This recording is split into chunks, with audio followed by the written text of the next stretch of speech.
Navarro naglabas ng pahayag matapos ang inilabas na hatol ng Taguig RTC laban kina Denise at Cedric Lee. Kaagad na naglabas ng pahayag ang TV host, aktor na si Vong Navarro sa inilabas na desisyon ng korte kung saan hinatulan sina Denise Cornejo at Cedric Lee ng habambuhay na pagkakabilanggo.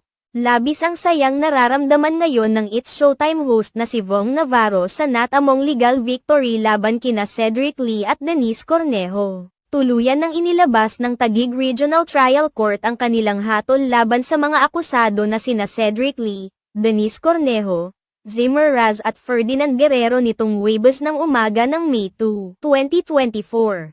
Hinatulang guilty ang mga akusado at ipinag-uutos na rin ng korte ang agarang pag-aresto sa mga ito upang harapin ang parusang habambuhay na pagkakabilanggo. Bagamat maari pa namang iapela ng mga akusado ang desisyon ng korte, kinansela naman ang kanilang